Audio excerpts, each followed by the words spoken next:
Hello बच्चों। तो क्या हाल चाल है? सब बढ़िया है, ठीक ठाक, मज़े में है। तो इस सेशन में YDSC young double slit experiment देखेंगे।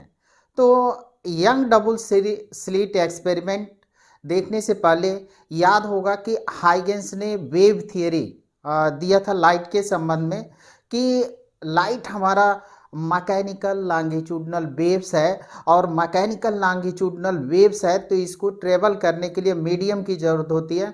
और उन्होंने एक इन्वर्सल मीडियम का कॉन्सेप्ट दिया था जिसको नाम दिया गया था ईथर।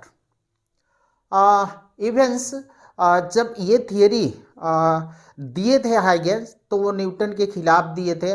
और न्यूटन समकालीन महान वैज्ञानिक था, साइंटिस्ट था। तो उसके विरुद्ध बोलने के लिए इनको अपनी थियरी प्रूफ करना पड़ता कि हाँ, क्योंकि कोई भी पूछता कि अगर लाइट हमारा वेव है तो किस मीडियम में ट्रेवल करता है, तो फिर इन्होंने एक इन्वर्सल मीडियम का कंसेप्ट दे दिया कि इन्वर्सल मीडियम है।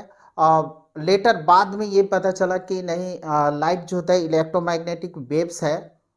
तो ये तो कंफर्म हो गया कि लाइट वेव्स है। लेकिन जो हाइगेंस ने दिया था लॉन्गिट्यूडनल लॉन्गिट्यूडनल न होकर ट्रांसवर्स होता है। लॉन्गिट्यूडनल वेव्स में जो मीडियम के पार्टिकल्स होते हैं वो vibrate along the propagation of wave, और जो ट्रांसवर्स वेव होती है उसमें जो मीडियम के पार्टिकल्स होते हैं वो vibrate perpendicular to the propagation of wave.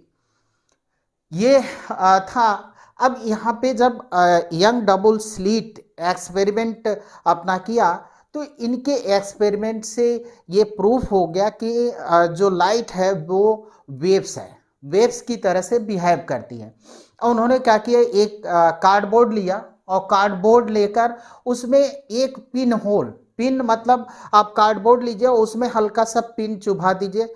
तो उन्होंने एक पिन होल इसमें एक कार्डबोर्ड में पिन होल बना लिया और एक यहाँ पे रख दिया।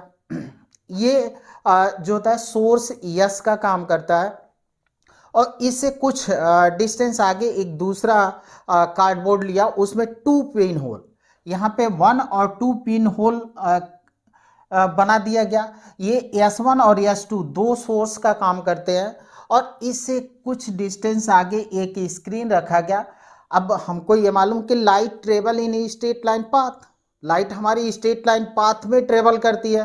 तो जो यहाँ सामने स्क्रीन रखा गया, ये था कि लाइट ऐसे जाएगी, इस तरह से जाएगी, और सामने स्क्रीन है। तो 2 पिन होल है तो दो पॉइंट यहाँ पे स्पॉट बनने चाहिए।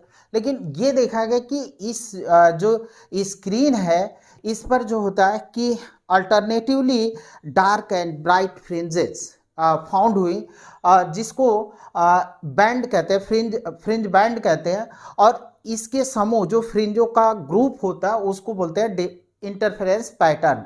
तो ये हमारा इंटरफेरेंस पैटर्न होता है। अब यहाँ पे हुआ कि एक सोर्स है। अब ये जो पिन होल है यस, एक सोर्स का काम किया, एक्ट किया। इससे कुछ डिस्टेंस आगे 2 सोर्स है। और हमें ये मालूम है कि सस्टेनेबल इंटरफेरेंस फाइंड करने के लिए सोर्स का कोहेरेंट होना नीड्स होता है। सोर्स हमारा कोहेरेंट होना चाहिए, और कोहेरेंट होने के लिए एक ही सोर्स को हम 2 सोर्सों में डिवाइड करते हैं, तो वो सोर्स होते हैं कोहेरेंट। कोहेरेंट सोर्स का मतलब कि उनके बीच का जो फेज डिफरेंस है वो कांस्टेंट होना चाहिए। तो एक सोर्स ये है, इसी सोर्स को हमने 2 सोर्स में डिवाइड कर लिया यहाँ पे। तो यहाँ पे इस कार्डबोर्ड में 2 पिन होल है। अब उन्होंने जब यूज किया तो सनलाइट यूज किया, यानी यहाँ से सूर्य भगवान है, और ये सनलाइट को उन्होंने यूज किया था, सनलाइट यूज किए। और सनलाइट से उन्होंने देखा कि जब यहाँ पे देखें कि इस जगह पर जब हमारा सनलाइट से यस पर आया, अब ये लाइट दो, यहाँ पे 2 सोर्स हैं तो 2 सोर्स 2 रेज में डिवाइड हो गया। और उनको ये था कि जो स्क्रीन है हमारा उस पर एक क्या मिलना चाहिए, हमको एक जो होता है 2 धब्बे पॉइंट मिलने, स्पॉट मिलने चाहिए। लेकिन यहाँ पे तो कुछ और ही माजरा हुआ, कुछ और खेला हो गया। यहाँ पे तो देखे कि ये तो कुछ और मिल रहा है।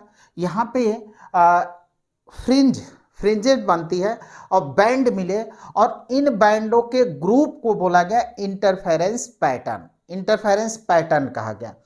तो ये जब यूज किए, अब यहाँ पे सेंटर पर, जो सेंटर पर है वो वहाँ पे मिली ब्राइट फ्रिंज, और उसके दोनों तरफ कुछ कलर्सफुल, यहाँ पे तो वाइट कलर फ्रिंज मिली, और इसके दोनों साइड जो होते हैं एडजेसेंट साइड में कलरफुल बैंड मिले, कलरफुल बैंड मिले। आज जो होता है कि लेबोरेटरी में जो होता है कि इसके जगह पर चेंज कर दिया गया, जो हमारा सोर्स है, क्या कहते हैं, सन लाइट, उसके जगह पर, सनलाइट की जगह पर यूज कर लिया जाता है, यूज किया जाता है मोनोक्रोमेटिक, मोनोक्रोमेटिक लाइट। अब जो होता है मोनोक्रोमेटिक लाइट यूज किया जाता है। मोनोक्रोमेटिक लाइट का मतलब सिंगल वेवलेंथ, इसमें एक ही वेव, इसमें तो 7 वेवलेंथ है सनलाइट के स्थान पर। अब और इस पिन होल, जो हमारा पिन होल है, पिन होल, उसके जगह पर यूज किया जाता है स्लीट। अब जो होता है लेबोरेटरी में इस एक्सपेरिमेंट को करने के लिए पिन होल को रिप्लेस कर दिया गया स्लीट से, और सनलाइट को रिप्लेस किया गया मोनोक्रोमेटिक लाइट से। मोनोक्रोमेटिक लाइट का मतलब सिंगल वेवलेंथ। अब सिंगल वेवलेंथ है। अब ये देखें कि जब यहाँ पे मोनोक्रोमेटिक लाइट यूज करते हैं, तो यहाँ पे जो होता है कि सेंटर पर ब्राइट फ्रिंज मिलती है, सेंटर पर ब्राइट फ्रिंज, और उसके दोनों एडजेसेंट साइड में डार्क और ब्राइट जो होता है अल्टरनेटिवली फाइंड होते हैं, बैंड मिलते हैं हमारे, और ये हमारा कहलाएगा इंटरफेरेंस पैटर्न। और इसको एक्सप्लेन किया जाता है Huygens secondary wavelet theory, Huygens secondary wavelet theory से। तो इसको हम लोग देखते हैं कि हाइगेंस सेकेंडरी वेवलेट थियरी से कैसे यंग डबल स्लिट एक्सपेरिमेंट को एक्सप्लेन किया जाएगा। ओके बच्चों, तो इसको हम इरेज करते हैं। अब आते हम लोग कि एक्सप्लेनेशन कैसे किया उन्होंने वेव थियरी को। तो wave theory, Huygens secondary wavelet theory के अकॉर्डिंग जो होता है, इन्होंने इसको एक्सप्लेन किया।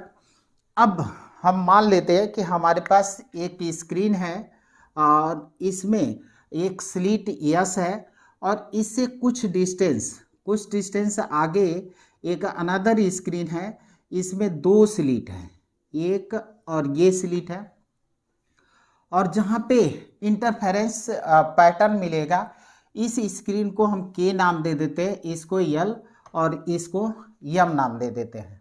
अब देखिए कि यहाँ से मोनोक्रोमेटिक लाइट इधर से चली, तो यहाँ पे तो प्लेन वेव फ्रंट है, प्लेन वेव फ्रंट, और जब यहाँ पे इस पॉइंट पर आई, इस सोर्स जो यस है, यहाँ से secondary wavelet, according to Huygens secondary wavelet theory, इस स्लिट का every point act as a new source, और जहाँ से ओरिजिनेट होती है, यहाँ से कौन सी सेकेंडरी वेवलेट। ये सोर्स हमारा कैसा है, पॉइंट है, तो पॉइंट सोर्स है, तो पॉइंट सोर्स से कौन सा वेव फ्रंट ओरिजिनेट होती है, स्फेरिकल वेव फ्रंट। तो यहाँ से स्फेरिकल वेव फ्रंट इस तरह से हमारी ओरिजिनेट हुई, ऐसे स्फेरिकल वेव फ्रंट।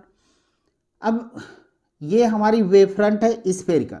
अब ये आ गए S1 और S2, तो S1 और S2 के जो पॉइंट है वो भी न्यू सोर्स का एक्ट करते हैं, और यहाँ से भी सेकेंडरी वेवलेट ओरिजिनेट होती है, और इंटरफेरेंस के लिए नीड्स है 2 वेव का।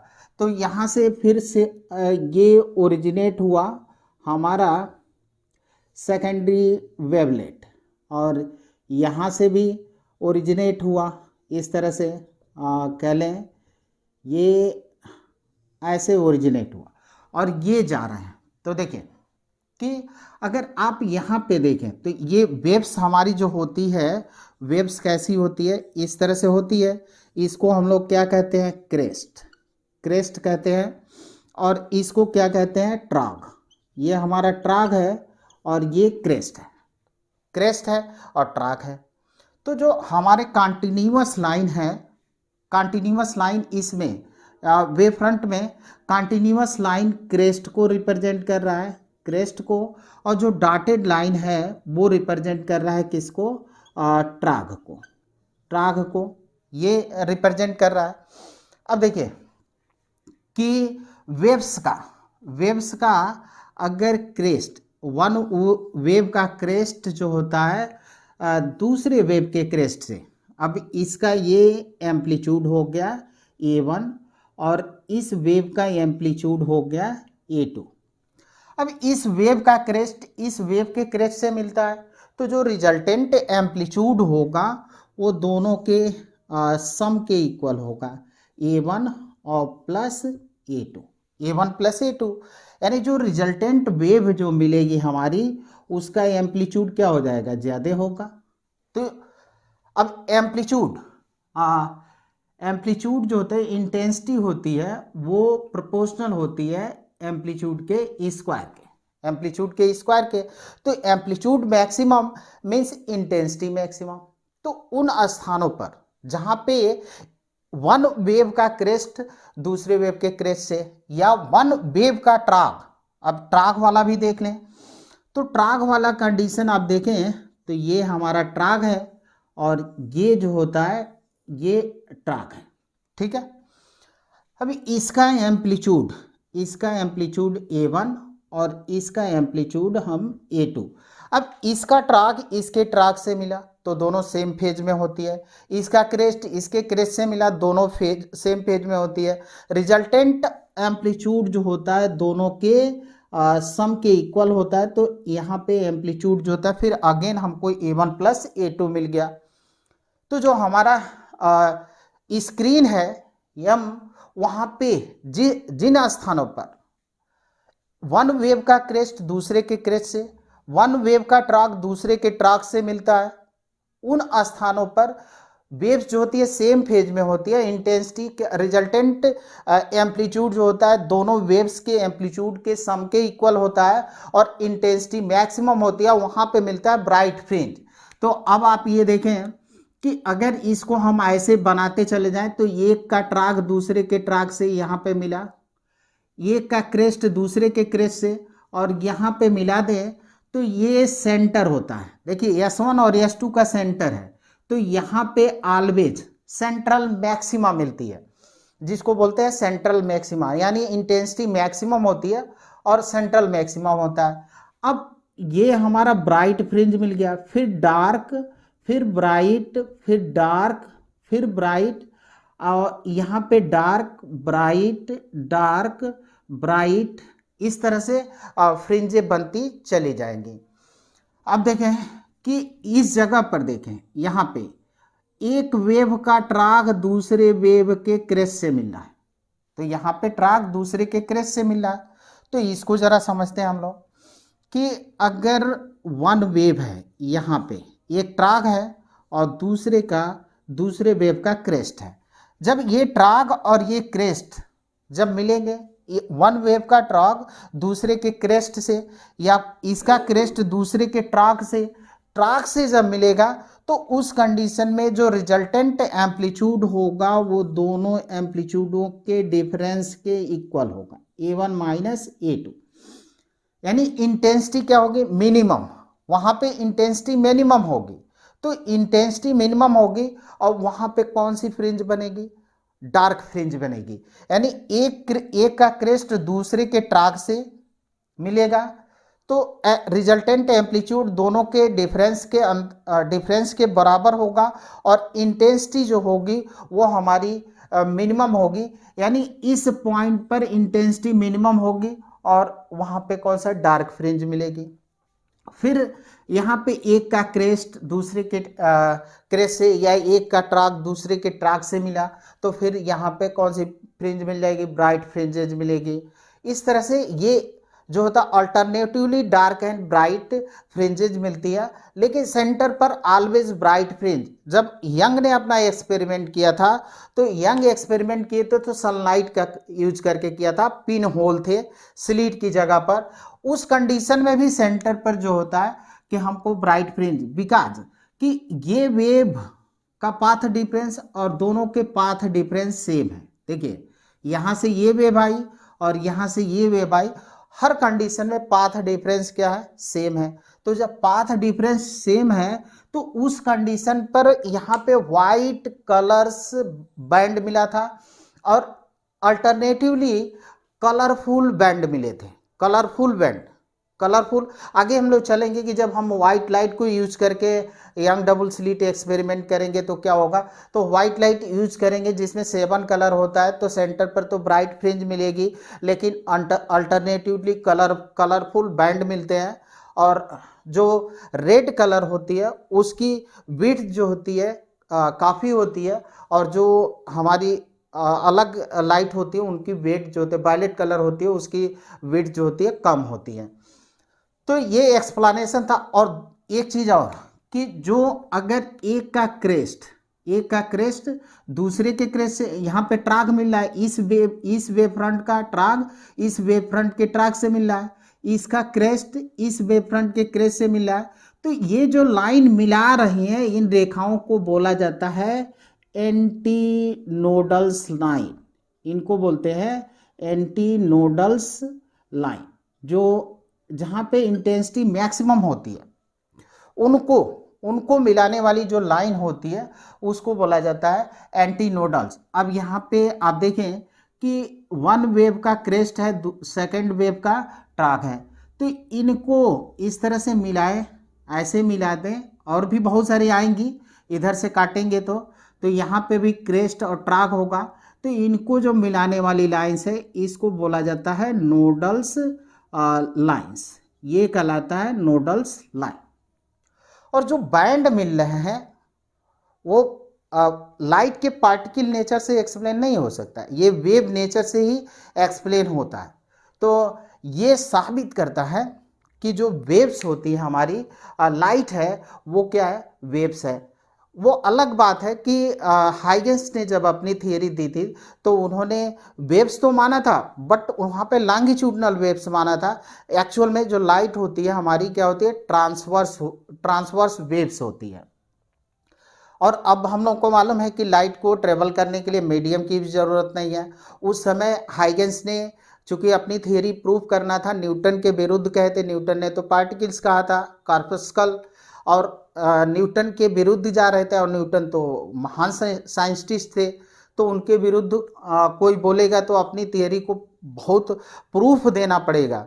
इसलिए उन्होंने एक यूनिवर्सल मीडियम को कंसेप्ट दिया, और यूनिवर्सल मीडियम ईथर था, और ईथर के माध्यम से ही लाइट जो होती है, उन्होंने कहा कि ईथर के माध्यम से लाइट जो होती है वेव्स के रूप में हमारे पास आती है। जब हमारी रेटिना पर इंसिडेंट होती है तो हमें जो होते हैं ऑब्जेक्ट जो होते हैं सीन होते हैं, दिखने लगते हैं।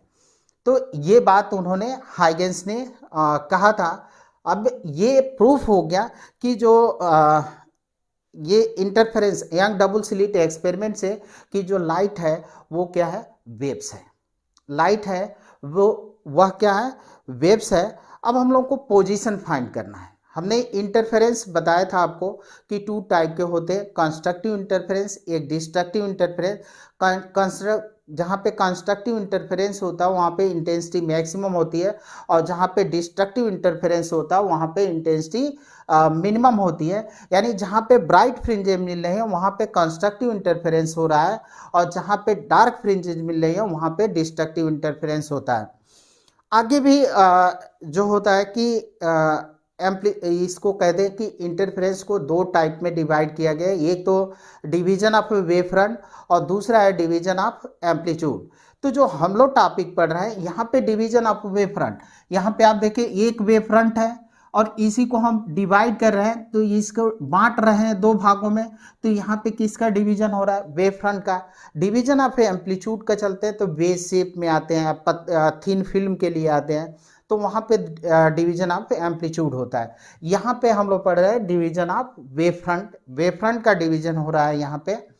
तो ये एक्सप्लेनेशन था हाइगेंस डबल स्लिट एक्सपेरिमेंट में कि फ्रिंजे कैसे यहाँ पे इंटरफेरेंस फ्रिंजेस जो होता है कैसे बनती है। उन्होंने हाइगेंस सेकेंडरी वेवलेट थियरी के बेसिस पर एक्सप्लेन कर दिया इंटरफेरेंस का बनना। इंटरफेरेंस में हम लोग देखें कि जब दो वेव्स जो होता है सेम मीडियम में सेम डायरेक्शन में ट्रेवल करते हैं having same frequency, therefore intensity in medium is redistributed. Intensity medium में रीडिस्ट्रीब्यूट हो रहा है। तो यहाँ पे देखिए कि यहाँ पे इंटेंसिटी मैक्सिमम, यहाँ पे इंटेंसिटी मिनिमम, यहाँ पे इंटेंसिटी मैक्सिमम, यहाँ पे मिनिमम, यानी इंटेंसिटी का क्या होता है, रीडिस्ट्रीब्यूशन होता है। This phenomena is known as interference, इसको बोला जाता है इंटरफेरेंस। अब हमको फाइंड करना है position of bright fringes, position of dark fringes, उसको निकालते हैं। फिर पाथ डिफरेंस, तो पहले हम पाथ डिफरेंस निकालेंगे, फिर पोजीशन ऑफ ब्राइट फ्रिंजेज और पोजीशन ऑफ डार्क फ्रिंजेज ये देखेंगे। तो बच्चों आप इसको नोट करना चाहें तो नोट कर सकते हैं। Okay okay. हो तुम दिल में रहती हो, तुम मेरे दिल में रहती हो। ओके, तो ये था हम लोग का। अब आते हैं हम लोग कहते हैं कि पाथ डिफरेंस। तो पाथ डिफरेंस कैसे फाइंड करेंगे? स्क्रीन पर एक पॉइंट हम पी लेते हैं। यहाँ पे हमारे पास एक पॉइंट पी है, तो ये पॉइंट है स्क्रीन पर। ये हम लोग का स्क्रीन था के एल और ये था एम। अब देखें कि दो चीज़ें हैं, स्लिट विड्थ को हम डी भी मानते हैं, 2D भी मानते हैं। तो अब यहाँ पे फॉर कन्वीनियंस आप डी मान सकते हैं और फॉर्मूले में डी यूज कर सकते हैं, लेकिन डेरिवेशन के लिए फॉर कन्वीनियंस के लिए हम स्लिट विड्थ को हम 2D माने हैं। तो ये स्लिट विड्थ है हमारा 2D। ये सोर्स और ये S1 और ये है हमारा S2, और यहाँ पे जो स्लीट है और स्क्रीन है जहाँ पे हमको इंटरफेरेंस पैटर्न मिलता है, उनके बीच का डिस्टेंस हम कैपिटल डी मान लेते हैं। तो ये मान लीजिए distance between slit and screen कितना है, कैपिटल डी। तो ये कैपिटल डी है, तो इसको मान लिया। अब आइए देखिए, इस पॉइंट पर पी पॉइंट पर हमको फाइंड करना है position of path difference find करना है। तो आप देखें कि जो S1 से वेव P पर पहुंच रही है वो कम पाथ ट्रेवल कर रही है, और जो S2 रेज है वेव्स है वो P पर पहुंच रही है, एक्स्ट्रा पाथ ट्रेवल कर रही है। और कितना एक्स्ट्रा पाथ, इतना एक्स्ट्रा पाथ, और इसको हम नाम दे देते हैं ए पॉइंट। यानी जो हमारी S2P रेज है वो S1P से S2A डिस्टेंस जो होता है एक्स्ट्रा पाथ ट्रेवल कर रही है। तो इतना पाथ जो होता है एक्स्ट्रा ट्रेवल कर रही है, हमको यही फाइंड करना है। S2A फाइंड करते हैं। तो S2A फाइंड करने के लिए हमारे पास दो मेथड है। एक तो पहला मेथड ये है कि आप ये देखें कि यहाँ से इस पर हमने मान लिया कि थीटा एंगल है। तो इसके जो डॉटेड लाइन है, इस लाइन के एक पैरेलल लाइन ड्रा करें तो ये भी क्या होगा, थीटा एंगल होगा, क्योंकि ये पैरेलल है तो पैरेलल के बीच सेम एंगल बनेगा।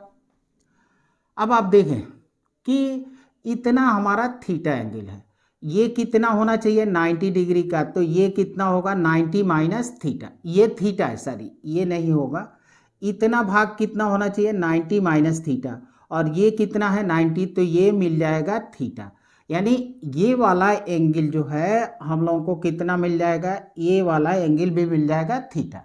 तो अब पाथ डिफरेंस देखिए, ये 2D है, D अगर मानते हैं तो ये कौन सा हो रहा है, यहाँ पे 90 डिग्री है, तो ये परपेंडिकुलर और ये हाइपोटेनियस। तो परपेंडिकुलर हमको फाइंड करना है, तो S2A बाई हाइपोटेनियस, अगर D मानते हैं तो D ले लिया, इक्वल टू कितना हो गया साइन थीटा। तो यानी S2A इक्वल टू कितना मिल गया, D साइन थीटा। एक तो मेथड ये है, और एक हम मेथड ज्योमेट्री से देख सकते हैं। तो ज्योमेट्री से अब यहाँ पे देखिए, इसको हम C पॉइंट मान लेते हैं, C पॉइंट, इसको O पॉइंट मान लेते हैं, इसको हम P तो ले चुके हैं, इसको हम Q ले लेते हैं, इसको R ले लेते हैं। अब हमारे पास दो ट्रायंगल है, तो दो ट्रायंगल है, एक ट्रायंगल है ट्रायंगल S2RP, तो S2RP, और इसमें हम यूज कर लेते हैं पाइथागोरस थ्योरम। तो हाइपोटेनियस का स्क्वायर, हाइपोटेनियस का स्क्वायर S2P का होल स्क्वायर इक्वल टू कितना हुआ, हाइपोटेनियस ये है बेस प्लस परपेंडिकुलर, तो बेस है हमारा S2R का स्क्वायर प्लस RP का स्क्वायर, ये हो गया। S2P कितना है D स्क्वायर, और RP देखिए इसको हमने 2D मान रखा है, तो ये D हो जाएगा और ये क्या हो जाएगा D, और ये क्या हो गया D, और इस डिस्टेंस को हम सपोज कर लेते हैं x है यहाँ से यहाँ तक, या y मान लीजिए, तो इसको हम y एक्सिस पर है तो y मान लेते हैं, तो इसको हमने y मान लिया, ठीक है।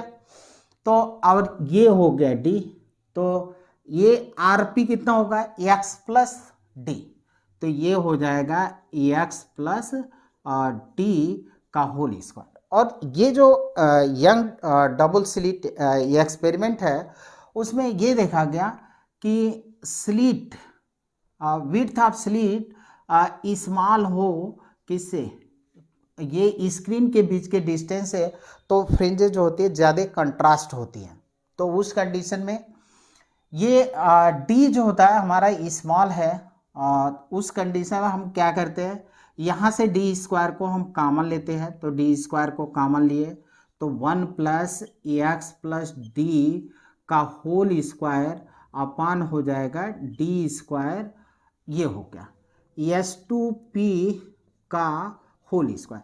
अब इस स्क्वायर को हटाए तो ये क्या हो जाएगा, आप देखिए S2P ये रूट में जाएगा टोटल, तो ये क्या हो गया D, और इसको हम लोग लिख सकते हैं 1 प्लस एक्स प्लस डी का whole square upon d square, ये हो गया, और 1/2।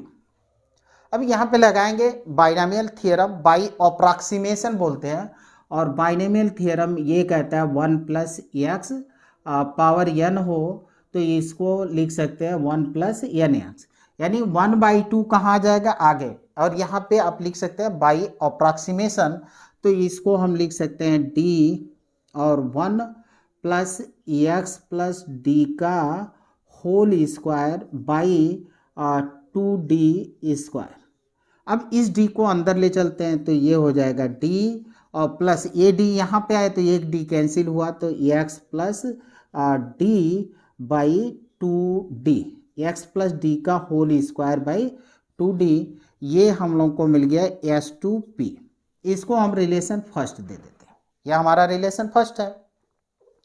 अब हमको फाइंड करना है S1P, और जो पाथ डिफरेंस है वो S2P माइनस S1P, तो S1P फाइंड करने के लिए हम ट्रायंगल ले लेते हैं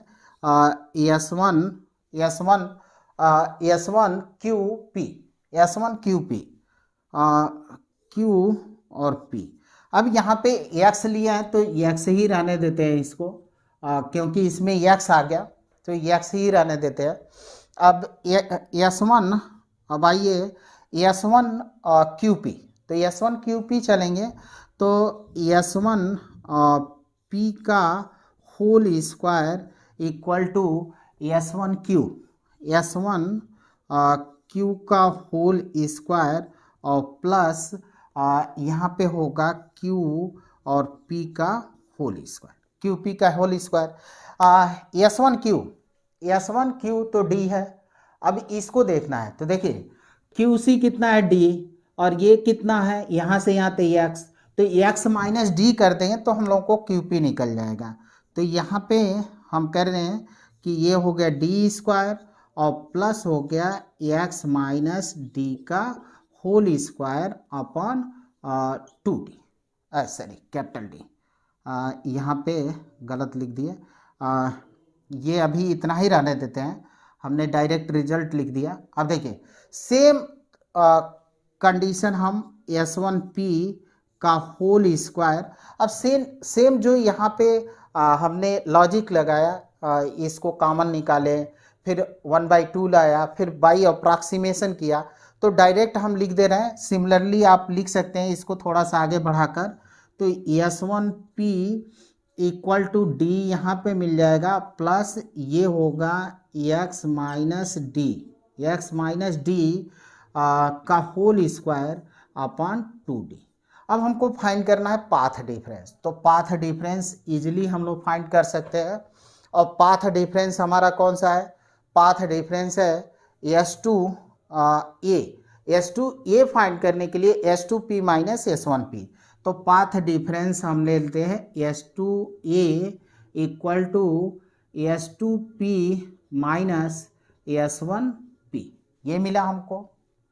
S2P हम लोग निकाल चुके हैं। S2P कितना है? D plus x plus d का होल स्क्वायर अपॉन 2d, ये है माइनस। अब देखें ये क्या है, इसको माइनस करें तो minus D minus x minus D minus D minus x minus d का होल स्क्वायर अपॉन 2d, ये मिल गया। अब d ने d को मार दिया, 2d कॉमन है तो हम कॉमन ले लेते हैं 1/2d, और यहाँ पे x और प्लस हो गया d का whole square minus x minus d का होल स्क्वायर।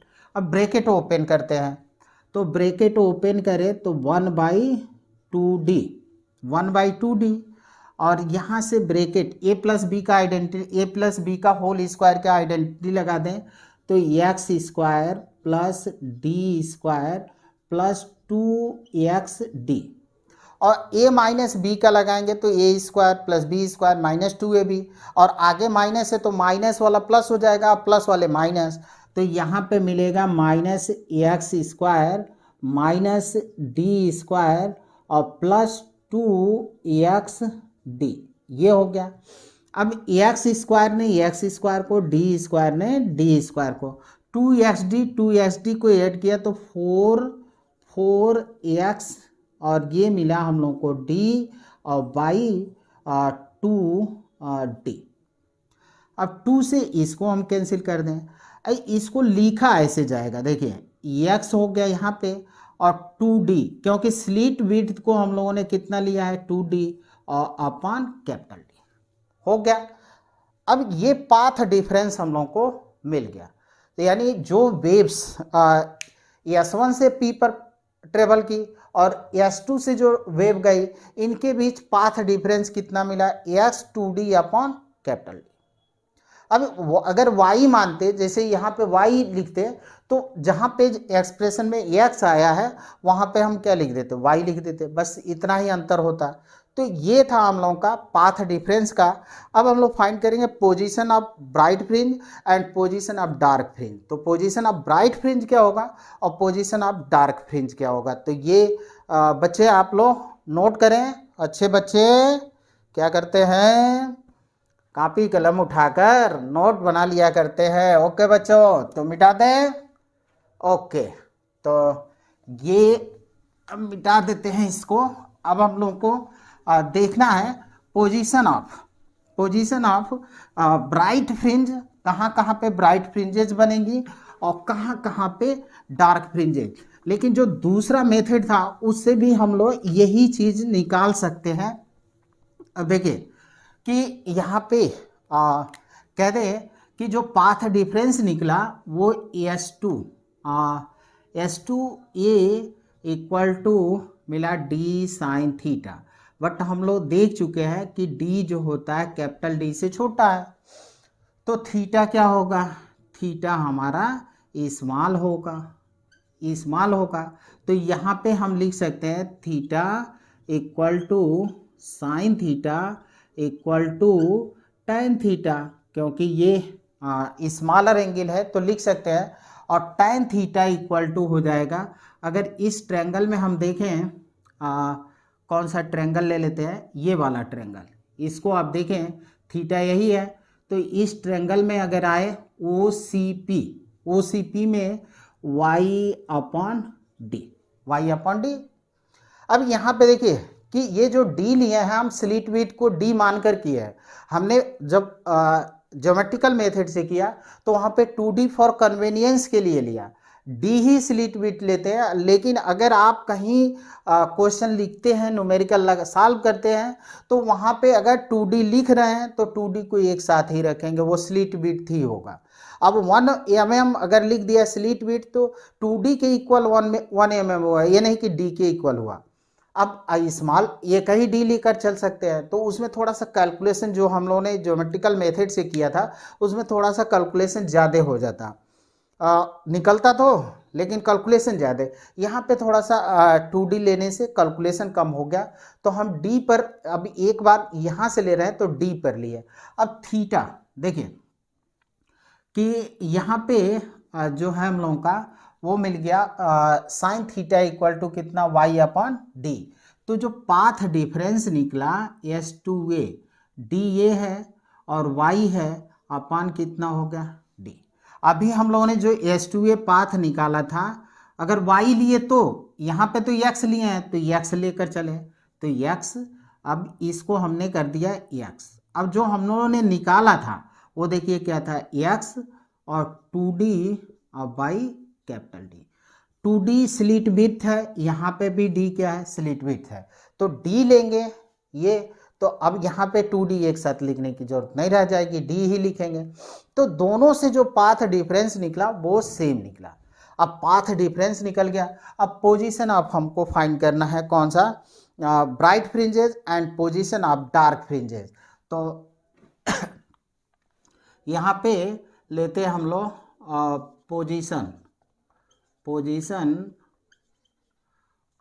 ऑफ ब्राइट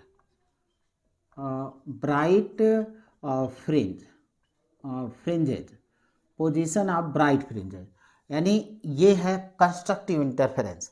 और कंस्ट्रक्टिव इंटरफेरेंस में इंटेंसिटी क्या होती है, मैक्सिमम होती है। और ये हम लोग थियरी पार्ट में देखे थे कि कहाँ कहाँ पे कंस्ट्रक्टिव इंटरफेरेंस होगा, जब पाथ डिफरेंस कितना हो, n लैम्डा, n की वैल्यू क्या था 0 1 2 3 4 5। तो कंस्ट्रक्टिव तो पाथ डिफरेंस S2a कितने के बराबर होना चाहिए फॉर कंस्ट्रक्टिव इंटरफेरेंस के लिए, n लैम्डा। अब यहाँ से अगर x लेते हैं तो x लिया, और ये हम 2D, अब d लेकर चले, अगर इस मेथड से करते हैं तो d ही रहने दीजिए, अगर जो ज्योमेट्रिकल मेथड की है तो ये निकल, पाथ डिफरेंस तो सेम है। यहाँ पे d क्या है, स्लिट विड्थ है, यहाँ पे 2D क्या है, स्लिट विड्थ है, बस अंतर यही है। तो अगर 2D लेकर चलते हैं तो उस तरह से कर लेंगे, इसको कर, हमने दोनों मेथड से आपको समझा दिया। अब यहाँ पे देखिए x और पाथ डिफरेंस है d, x d upon capital D equal to n lambda हुआ। अब यहाँ से x की वैल्यू निकालें तो x इक्वल टू n और d लैम्डा अपॉन कितना हुआ, स्मॉल d। अगर 2D लिखते तो 2 यहाँ आ जाता बस आपका। अब nth टर्म लेने, nth, तो ये होगा n और d लैम्डा अपॉन कितना होगा 2D, d lambda upon 2D। अब अगर n की वैल्यू हम 0 पुट कर दें तो उस कंडीशन में जो x 0 मिलेगा वो पोजीशन ऑफ सेंट्रल मैक्सिमा का होगा। तो ये होगा position of central maxima, position of central maxima होगा। n बराबर 1 रखे तो ये position of first bright fringe, ये होगा फर्स्ट ब्राइट फ्रिंज। तो ये bright fringe, position of first bright fringe. इसी तरह से आप रखते चले जाइए, जितना आप रखने जाएंगे वो पोजीशन आपको मिल जाएगा। 2 रखेंगे तो सेकंड ब्राइट फ्रिंज, 3 रखेंगे थर्ड ब्राइट फ्रिंज, 4th रखेंगे तो 4th ब्राइट फ्रिंज। जो भी पोजीशन आपको फाइंड करना है वो कर सकते हैं। अब आते हैं हम लोग पोजीशन ऑफ डार्क फ्रिंज का। तो पोजीशन ऑफ डार्क फ्रिंज का, इसको हम इरेज कर दे रहे हैं, ये मिटा दें, ओके चलिए, तो इसको हम मिटा दिए। और यहाँ पे अब यही चीज़ यहाँ पे लिखते हैं डार्क फ्रिंज का पोजीशन हमको फाइंड करना है, डार्क फ्रिंजेज। तो डार्क फ्रिंजेज लेंगे तो डार्क फ्रिंजेज का देखिए कंडीशन कौन सा था, 2n-1 lambda by D, 2n lambda by 2n-1। तो पाथ डिफरेंस कितना होना चाहिए, S2a, और ये होगा 2n-1 lambda by 2, lambda by 2। अब इसको देखिए S2a, हमारे पास S2a कितना निकला था, S2a निकला था x d by capital d equal to 2n-1 lambda by 2। D को उधर ले जाए तो एक्स इक्वल टू 2n-1 और डी लेमडा अपॉन 2d। इसी को थोड़ा सा और रीअरेंज करें, 2 को यहाँ से बाहर निकाल लें, तो 2 को बाहर निकालेंगे तो ये 2 इस 2 को कैंसिल करेगा, इसको हम लिख सकते हैं 1/2 और ये हो जाएगा D lambda upon D lambda, 2 तो कैंसिल हो गया डी।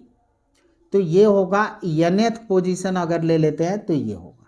अब आप n बराबर कहाँ से, ये शुरू होता है 1 से, तो 1 रखें तो डी लेमडा बाई कितना 1 रखे तो position of first dark fringe, position of first dark fringe का निकलेगा 1 रख रहे हैं तो डी लेमडा अपॉन 2d, 2 रखेंगे तो 3 लेमडा अपॉन 2d। इस तरह से ये पोजीशन आप निकल जाएगा। ये फर्स्ट का होगा, सेकंड का होगा, थर्ड का होगा, फोर्थ का होगा, जो भी आप निकालना चाहें यहाँ से आप पोजीशन निकाल सकते हैं, ऑब्वियसली कोई दिक्कत नहीं है। अब ये हो गया कि पोजीशन ऑफ ब्राइट फ्रिंजेस कहाँ कहाँ पे मिलती है। सेंटर पर तो हमेशा मैक्सिमम होगा, सेंट्रल मैक्सिमा जिसको बोलते हैं।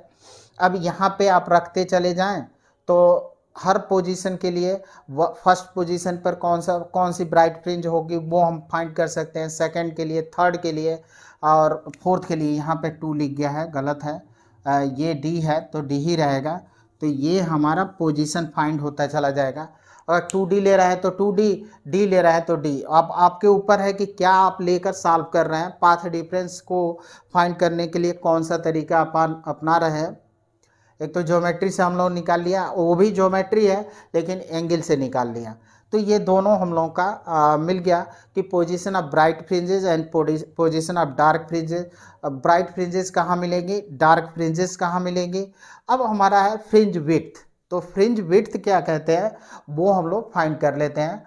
तो आइए फ्रिंज विड्थ, तो बच्चे नोट करें। ओके ओके ओके, यूं प्यार से ना देखो नहीं तो प्यार हो जाएगा, यूं प्यार से ना देखो नहीं तो प्यार हो जाएगा। गाना नहीं आता है तो क्यों गाते हैं सर। अरे बच्चों थोड़ा सा मनोरंजन के लिए गा लेते हैं। ओके, तो यहाँ पे हम लेते हैं fringe width. Fringe width, width क्या होगा, distance between two consecutive bright और dark is known as fringe width. या ऐसे कहें distance between two adjacent fringes is known as fringe width. जैसे यहाँ पे हमने एक फ्रिंज का वो बना लिया, यहाँ पे तो सेंटर है और ये हो गया हमारा डार्क वाली, इधर भी कौन सा मिल गया, डार्क मिल गया। और ये इसको फिर यहाँ पे इसको भी हम डार्क वाली बना लेते हैं। तो ये हमारा ब्राइट डार्क, ये हो गया डार्क ब्राइट। अब हमको फ्रिंज विड्थ फाइंड करनी है। तो फ्रिंज विड्थ जो होता है distance between two consecutive fringes, ये ले लेते हैं और इनके बीच distance between two consecutive fringes, ये कहते ये हम लोग का हो जाएगा, यहाँ से ऐसे ले लेते हैं तो ये डिस्टेंस ये हो जाएगा बीटा, ठीक है। और ये ब्राइट में लेते हैं तो ब्राइट के लिए ये हो जाएगा ब्राइट के लिए, तो ये ब्राइट के लिए, वो डार्क के लिए, दोनों सेम आते हैं। तो ये हमारा distance between to consecutive fringes के होता है। अब देखें कि हम पहले ब्राइट फ्रिंज के लिए फाइंड कर लेते हैं। तो ब्राइट फ्रिंज की फ्रिंज विड्थ फाइंड करें तो position of nth bright fringe कितना मिला था हम लोगों का n, और ये मिला था d लेमडा अपॉन d, ये मिला था। और पोजीशन ऑफ n+1 मतलब उससे आगे एक आगे वाला कितना होगा n+1 d lambda upon 2 d, ये हो गया। अब जो फ्रिंज विड्थ होगी, fringe width position of n+1 n+1th fringe minus nth fringe, ये मिला। और इसको हमने लिखा n+1 और d lambda upon d minus n d lambda upon d, ये मिला। अब इसको हम लोग लिख सकते हैं n तो कैंसिल हो गया, या इसको मल्टीप्लाई करें तो n d lambda upon d, n d lambda cancel, मिल क्या जाएगा d लेमडा अपॉन d, ये हमारा होगा bright fringe, position of bright fringe, ये मिल जाएगा हम लोगों को। सॉरी फ्रिंज विड्थ, ये फ्रिंज विड्थ होता है। अब फ्रिंज विड्थ हो गया हमारा। अब आते हैं हम लोग किस पर, सेकंड कंडीशन है डार्क के कंडीशन का। तो position of nth dark fringe कितना था n-1/2 और d लेमडा अपॉन d, और position of n+1th dark fringe n+1 -1/2, और ये हो गया d लेमडा अपॉन d। अब यहाँ पे देखें n+1 -1/2, तो 1 में से 1/2 सब्ट्रैक्ट किए तो 1/2, तो इसको हम लोग लिख सकते हैं n+1/2, और ये हो जाएगा d लेमडा अपॉन d। अब जो फ्रिंज विड्थ हुई वो n+nth dark fringe minus position से इसको हम सब्ट्रैक्ट कर दें तो n+1/2 d lambda by d minus n-1/2 d lambda by d।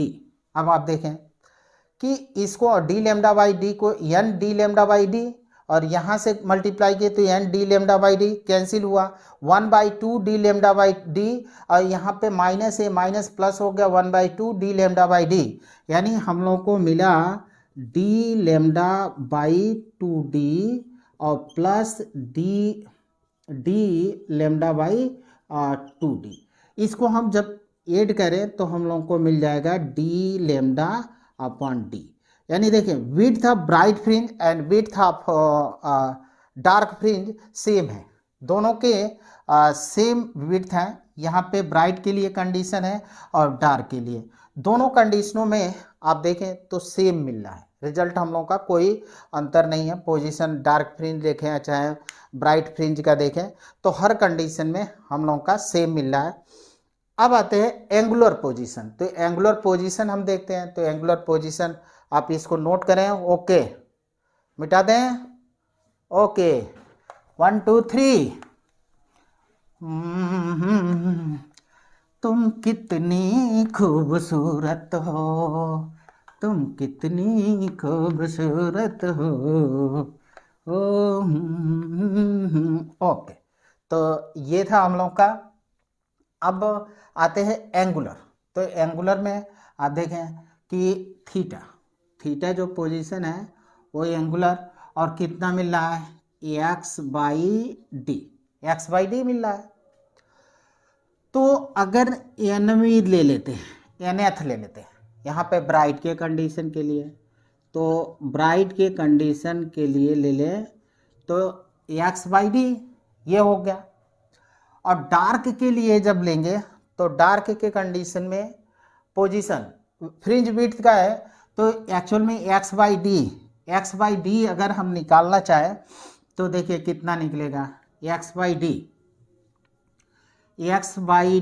Beta equal to हम लोग का कितना मिल रहा है, डी लेमडा बाई डी, ये मिल रहा है डी लेमडा बाई डी।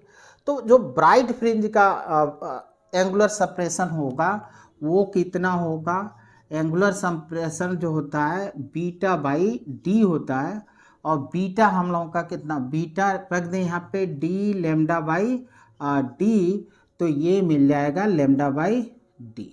तो ये हम लोगों का था एंगुलर सप्रेशन।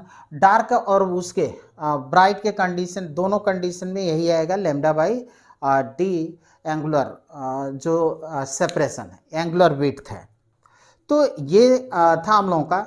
अब एक दो चूँकि वीडियो लंबी हो रही है तो एक दो हम क्वेश्चन करा देंगे इस पर आपको, फिर जो नेक्स्ट है इंटेंसिटी डिस्ट्रीब्यूशन का वो नेक्स्ट वीडियो में देंगे। और उसके बाद से जो अगर इनके पाथ में जो हमारी वेव्स है यहाँ से S1 से और S2 से, अगर किसी एक पाथ में हम माइका सीट या ग्लास स्लैब रख दें तो फ्रिंज विड्थ पर क्या इफेक्ट पड़ेगा। अगर पूरे एक्सपेरिमेंट को हम वाटर के अंदर ले जाकर करें तो फ्रिंज विड्थ पर क्या इफेक्ट आएगा, वो सब हम लोग नेक्स्ट वीडियो में देख लेंगे। पहले एक वीडियो में इंटेंसिटी डिस्ट्रीब्यूशन का देखेंगे, कैसे इंटेंसिटी डिस्ट्रीब्यूशन होता है, क्योंकि लंबा काफ़ी हो जाएगा तो यहीं पे रोकते हैं, बस एक दो न्यूमेरिकल आपको बताते हैं। तो आइए एक क्वेश्चन हम लोग लेते हैं, और क्वेश्चन है हमारा कि इन YDSC the two slits are separated by 0.1 mm and they are 0.5 meter from the screen. The wavelength of light used is 500 angstrom. Find the distance between 7th maxima and 11th minima on the upper side of the screen. 7th maxima and 11th minima, तो इनका हमको separation find करना है, 7th maxima का और 11th minima का। तो चलिए दोनों का हम लोग फाइंड कर लेते हैं। तो पहली चीज़ तो देखिए कि यहाँ पे क्या क्या गिवन डाटा है। स्लिट विड्थ दिया है 0 कितना दिया है 1 mm, तो इसको हम लोग 0.1 इंटू 10⁻³ मीटर लिख सकते हैं, और इसको हम 10⁻⁴ मीटर भी लिख सकते हैं। और ये तो स्लिट विड्थ हो गया। स्क्रीन का दिया है 1 मीटर, और जो लाइट यूज हो रही है वो कितने की है, लाइट यूज हो रहा है वो हम लोग का है 500 एंगस्ट्रॉम। तो वेवलेंथ जो है 500 एंगस्ट्रॉम। 1 एंगस्ट्रॉम में कितना होता है, 1 एंगस्ट्रॉम में होता है 10⁻10 मीटर। 1 2 3 यहाँ से हम वो कर देंगे 10⁻7 मीटर, ये मिल गया। अब हमको सेपरेशन फाइंड करना है। कौन सा सेपरेशन था, 7th maxima and 11th minima, 7th maxima and 11th minima. तो जो सेपरेशन होगा वो हम ले लेते हैं डेल्टा एक्स, और यहाँ पे x11 minus x7, 7th maxima and 11th minima.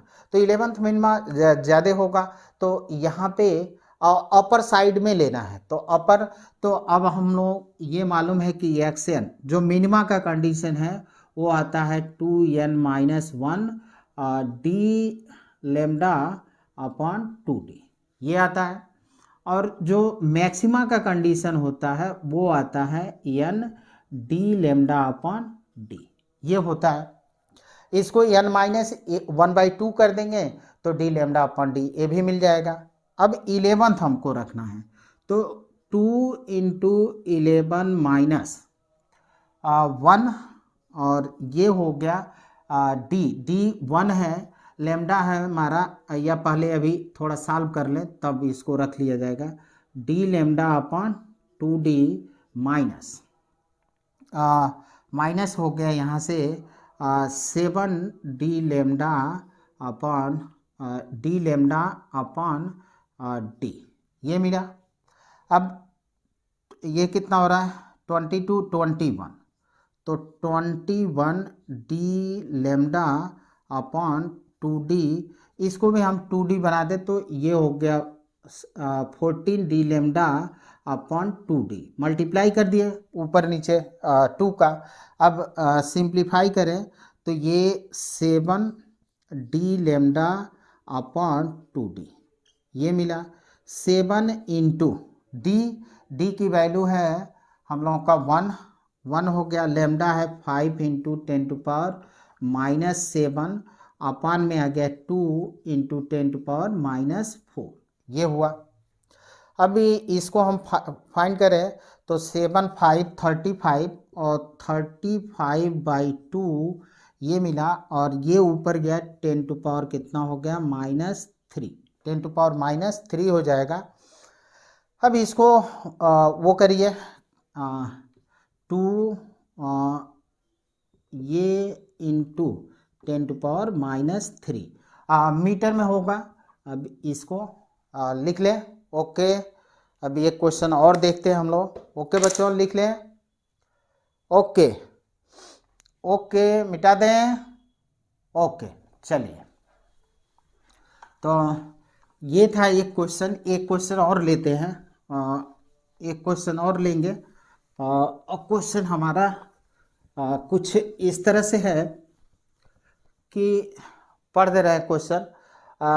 Maximum intensity in YDSC is YDSC young double slit experiment, maximum intensity Y0 है, I0 है। Find the intensity of a point on the screen where the phase difference between two interfering beam is π/3। तो phase difference जो दे रखा है, या phi ले लीजिए, वो दिया है π/3 का। और दूसरे क्वेश्चन पूछ रहा है कि जब पाथ डिफरेंस हमारा कितना हो, पाथ डिफरेंस λ/4 हो, तो पाथ डिफरेंस डेल्टा x और λ/4। तो मैक्सिमम इंटेंसिटी फाइंड करना है। तो I equal to I maximum theory part में हम लोग देखे थे, और ये कास स्क्वायर 5/2 इतना मिला। I मैक्सिमम कितना है I0, ये मिला। और कास स्क्वायर 5/2, कास स्क्वायर 5/2 कितना हुआ आपका कास स्क्वायर, और 5 की वैल्यू π/3, तो ये हो गया π/6। 30 डिग्री, और 30 डिग्री की वैल्यू होती है √3/2, तो यहाँ पे I0 और ये √3/2 का होल स्क्वायर, यानी 3I0/4, 3I0/4 ये हम लोग को मिल जाएगा। और सेकंड है पाथ डिफरेंस पर। तो पाथ डिफरेंस वाला कौन सा था हम लोग का, ये पाथ डिफरेंस λ/4 है। तो पाथ डिफरेंस और फेज डिफरेंस पे हम लोग रिलेशन भी जानते हैं। तो देखिए, path difference delta x equal to λ/2π into delta phi या फाई, तो ये हो गया λ/2π, और डेल्टा x λ/4, और इसको हम लिख दिए पाई। तो लैम्डा से लैम्डा कैंसिल हुआ, और यहाँ पे 2π इधर किए, तो फाई इक्वल टू 2π/4, और ये निकल आया π/2 हुआ। अब इसमें हम रखते हैं, तो I इक्वल टू I0, और I0 हो गया कास स्क्वायर, यहाँ पे फाई की जगह पर π/2 रखें, और नीचे 2 है तो π/4। π/4 की वैल्यू होती है 1/√2, तो इसको हम लोग लिख सकते हैं I0 और 1/√2 का होल स्क्वायर, तो ये हो जाएगा I0 और 1/√2 का मतलब हो गया 2, तो ये हम लोग का रिजल्ट होगा। एक क्वेश्चन और देखते हैं, उसके बाद से सेशन का एंड करेंगे। क्वेश्चन है हमारे पास, a bichromatic light is used in YDSC having wavelength λ1 दो वेवलेंथ है लेमडा 1 इक्वल टू 400 नैनोमीटर और लेमडा 2 इक्वल टू 700 नैनोमीटर। ये दो वेवलेंथ है यूज किए गए, ठीक है। लेमडा 1 और लेमडा 2 हमारे यूज किए जा रहे हैं। एक 400 का है नैनोमीटर का, एक 700 नैनोमीटर का है। अब कह रहा है आपसे कि find the minimum order of the bright fringes of lambda 1 which overlap with bright fringes of lambda 2। Bright fringe का हमको कंडीशन फाइंड करना है कि जो ओवरलैप करे। तो देखिए सिंपल चीज़ें हैं कि यहाँ से ब्राइट फ्रिंज ओवरलैप कर रहा है, तो ब्राइट फ्रिंज का position n d lambda upon d था, तो यह n1 लेमडा 1 और डी अपॉन डी, ये तो बदलेंगे नहीं। बाई क्रोमेटिक का मतलब दो वेवलेंथ वाली लाइट को यूज किया गया है। अब यहाँ पे लिखेंगे n2 लेमडा 2 और बाई कितना हो गया n2 लेमडा 2 डी बाई ये डी और ये कैंसिल हो गया, n1 lambda 1 equal to n2 lambda 2, ये मिला हम लोगों का। अब n2 को इसके नीचे ले आते हैं, तो n1 upon n2 equal to lambda 2 upon lambda 1। अब ये जो होगा देखिए कि लेमडा 2 कितना है 700 और ये कितना है 400, तो ये हमारा कैंसिल हो गया। अब लेमडा 1 को इधर मल्टीप्लाई करें तो 7 लेमडा 1 और इधर मल्टीप्लाई करें तो 4 लेमडा 2, यानी कहें कि जो 7th ब्राइट फ्रिंज होगी wavelength of lambda is overlap of the fourth bright fringe of wavelength lambda 2। ये 7 वाला इधर है, तो 7 और इधर वाला कौन सा, और लेमडा 1 का पूछ रहा है, तो लेमडा 1 वाला कौन सा 7th bright fringe of lambda 1 overlap the fourth bright fringe of wavelength lambda 2। तो लेमडा 2 का फोर्थ है और इसका कितना है 7। अब ये आर्डर में भी चलेगा, आर्डर में यहाँ पे 14 हो जाएगा, 8 हो जाएगा, इसको 21 कर सकते हैं और इसको कितना कर सकते हैं 12, इस तरह से। तो मिनिमम कौन सा है, मिनिमम लेमडा 1 का, लेमडा 2 का नहीं, तो लेमडा 2 का कितना है 7। तो लेमडा 1 का जो 7th होगा ब्राइट फ्रिंज वो ओवरलैप करेगा, मिनिमम आर्डर होगा 7। तो ये था क्वेश्चन हम लोगों का। आई होप आप लोगों को समझ में आया होगा। कोई दिक्कत कोई परेशानी तो आप कमेंट्स कर सकते हैं। Okay, thank you.